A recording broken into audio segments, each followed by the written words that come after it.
Running some errands. Who drove this last? Come on. Oop, it easy. Let's see what's playing. Nothing's playing.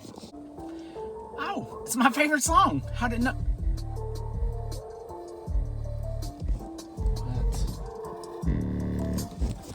That thing's smoked. Well, there's only one thing to do about that. Yeah, let's do it.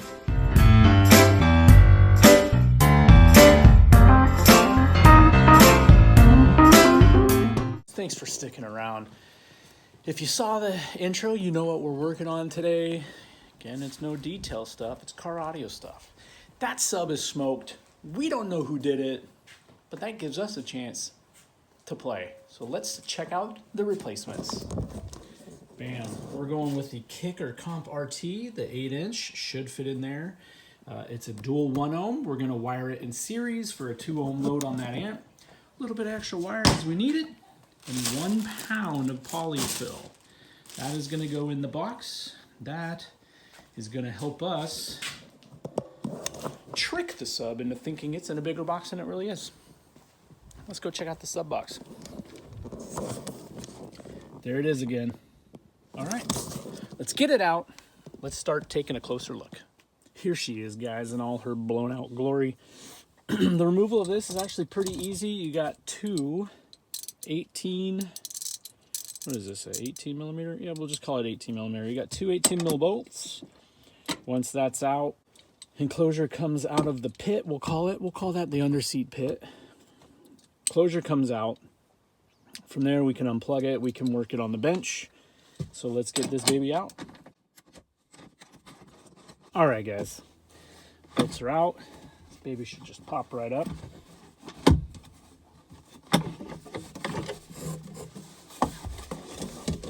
As you can see, I kept some of the factory wiring. I made it use some blade connectors so that I could disconnect it to take this thing out. I wired the factory subwoofer in series. It's a dual 2 ohm voice coil, so the amp saw 4 ohms. Once we put the new speaker in, it is going to see 2 ohm. All right. Okay, let's get her on the bench. Okay, guys, let's go over some of the tools we're going to need today. You saw the 18 mil socket and ratchet. You're going to need that for getting the enclosure out. The enclosure has a Phillips screw on the back side. That's what holds the factory subwoofer is threaded on the back end of the magnet. You'll be able to see when we get it out.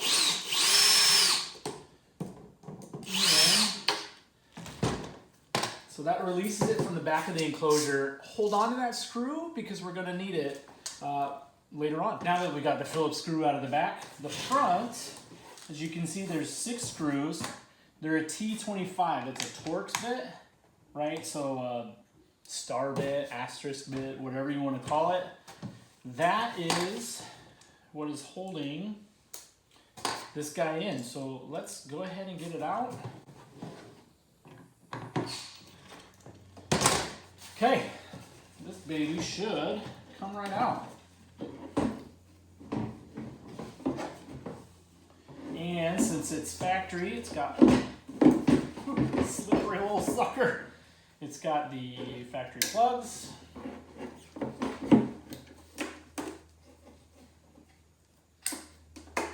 Hey, I might, since it's already wired for series, I might use those plugs because we got a set of Metras that came with it. So let's see. Well, here she is. Here it is, the threaded part. There's a gasket. So if you can see, yes, the back of our enclosure has a big hole in it. So what I did is I prepared a little 1.5-inch round disc and put some of that foam tape. This is just going to be super basic. It just kind of needs to make a seal. But we put that on the inside. We take the screw that was holding the subwoofer And I just cut it out of like an ABS plate that I had laying around. I cut it with 10 snips, so it's not round in any sense of the word.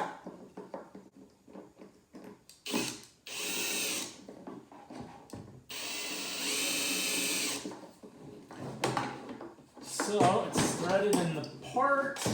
Would this be easier?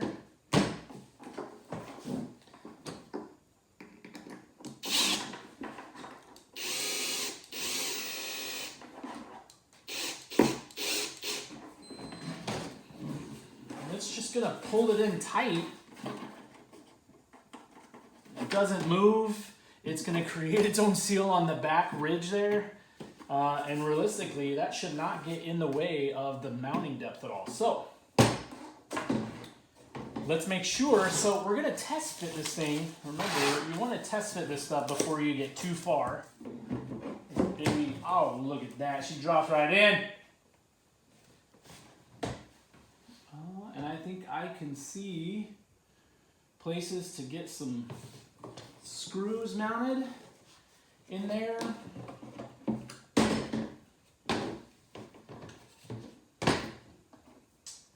Boy, oh boy. Let's test fit these guys. Oh man. And white is positive and black is negative. I could literally,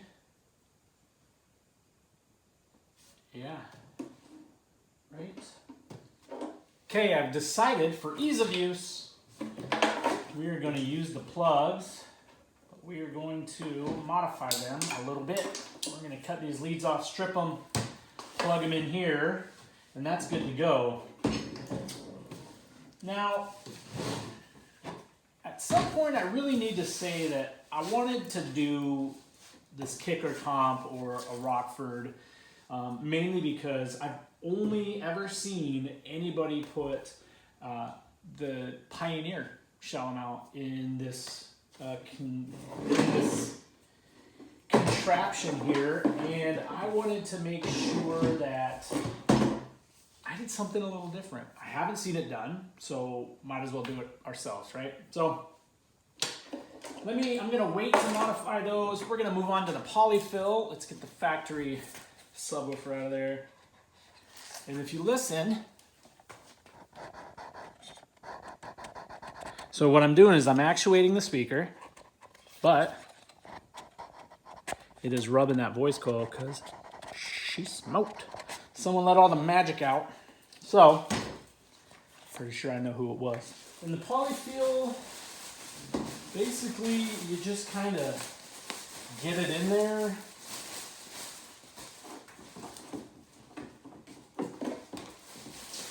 You don't need 1 pound. This stuff is obviously a pound is a lot. But this is gonna, like I said, this is gonna trick the subwoofer into thinking that it's a bigger enclosure. Typically, it's gonna delay the back wave, right? The sound has the Polyfill to travel through, so kind of just fakes it out. One reason why I also went the kicker shallow mount is because it's so shallow, that will allow the basket not to take up so much airspace in the back. So we're just gonna shove some in there. It's, you know, 12, 13 bucks, but some people believe in it, some people don't. I am going to line this baby up, template these holes.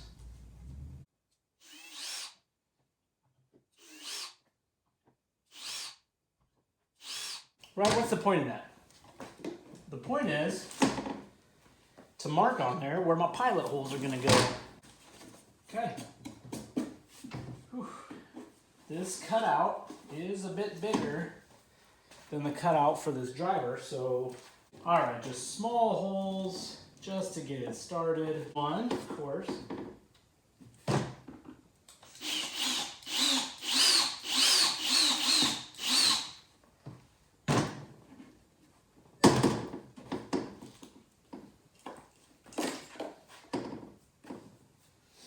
And we will just do that when I go to install it. All right. I'm gonna snip these babies off. We don't need these. I have extras of those. So we're gonna snip it off long, right? Strip it down. Twist them up. And the same on this one. This is how they're mounted. So I'm gonna strip them and then push them in. Just don't want them in there too deep. Okay, shove it all in there. Make sure to get the wires in, don't pinch them. Now time to mount this baby.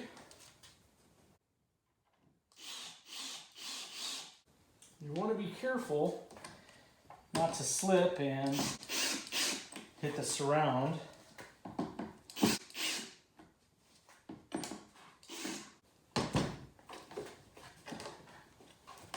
Okay.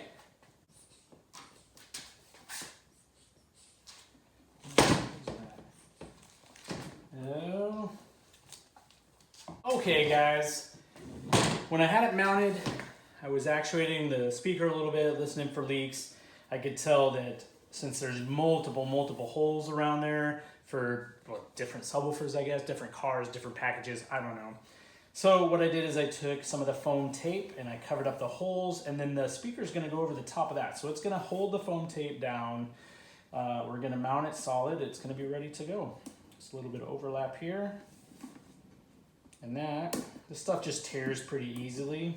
It's pretty easy to work, pretty easy to apply. Let's get it all plugged back in. Boom. Now let's look for our screw holes once again.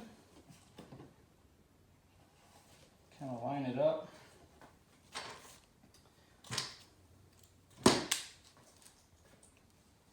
I like to finish everything off by hand because I get a better feel, right? Fiberboard and ABS, that stuff strips.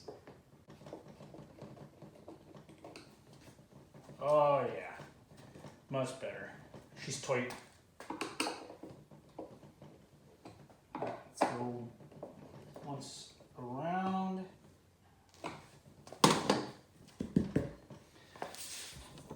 Let's check out the final product. Gosh, that looks gorgeous in there. Oh, buddy. I think she's gonna slap. 300 watts, max 150 voice coil.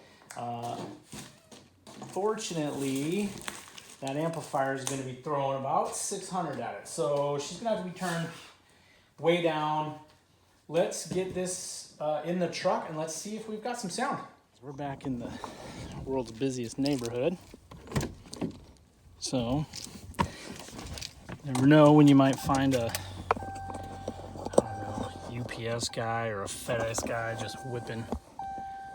Let me set you up right here. I'm not even sure you can see anything, but all right.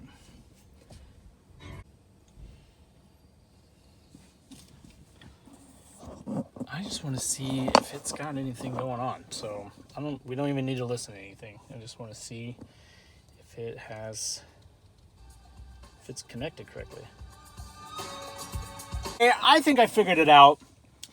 Right about now, I'm gonna cut the sound so I don't get a copyright strike, but you can see what song I'm using. Don't hate. Macklemore's local, and he had a couple of good songs. So, we are going silent. And the ceiling can't hold us. And the ceiling can't hold us.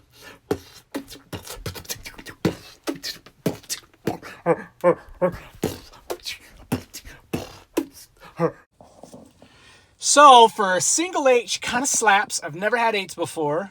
I did, I don't know, a couple downfiring 12s, 15s in the cut. CD, you know what I'm talking about. All right, folks. I'm just going to bolt this baby right in. I'm going to go with it. We're going to fine tune it as it, you know, as I listen to it.